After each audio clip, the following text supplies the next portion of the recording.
சிம்ம ராசி காலபுருஷனுக்கு 5வது ராசி சிம்ம ராசி. சிம்ம ராசியை லக்னமாக கொண்டும் அதே போல சிம்ம ராசியை பொறுத்தவங்க சந்திரன் இருக்க பிறந்தவங்க வந்து பாத்தீங்கன்னா கண்டிப்பா வந்து இவங்களுக்கும் வந்து பாத்தீங்கன்னா ஒரு அரசாங்கத்துல, ஏன்னா சூரியன் தான் ராசிக்கு அதிபதியா வருவார். அப்ப இவங்கெல்லாம் வந்து பெரும்பாலும் பாத்தீங்கன்னா மறைந்த முன்னாள் முதலமைச்சர் வந்து பாத்தீங்கன்னா ஜெயலலிதா அம்மா வந்து சிம்ம ராசியில தான் பிறந்திருந்தாங்க. இப்ப அட் பிரசன்ட் இருக்கிற முதலமைச்சர் ஸ்டாலின் ஐயாவும் பாத்தீங்கன்னா சிம்ம ராசியில பிறந்தவர் தான். சரிங்களா?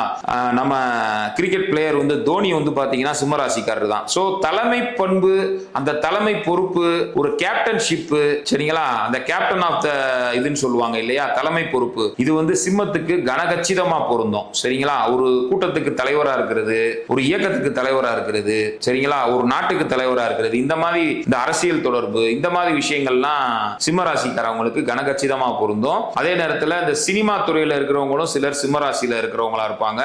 மொத்தத்துல வந்து ராசிக்கு அதிபதியாக சூரியன் இருக்கிறதுனால இவங்க பிரகாசமா இருக்கக்கூடிய விஷயங்கள் பாத்தீங்கன்னா இந்த சினிமா துறை, அரசியல், இதுலலாம் வந்து பிரகாசமா இருக்கக்கூடிய துறைகள்ல பூராமே இந்த சிம்ம ராசிக்காரவங்க இருப்பாங்க.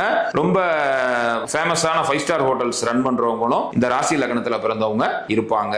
இது இல்லாம வேறு ஏதாவது தொழில் செய்வாங்களானா கண்டிப்பா செய்யறவங்க இருப்பாங்க.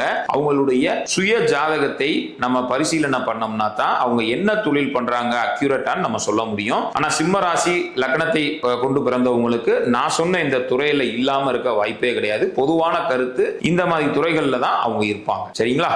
நன்றி.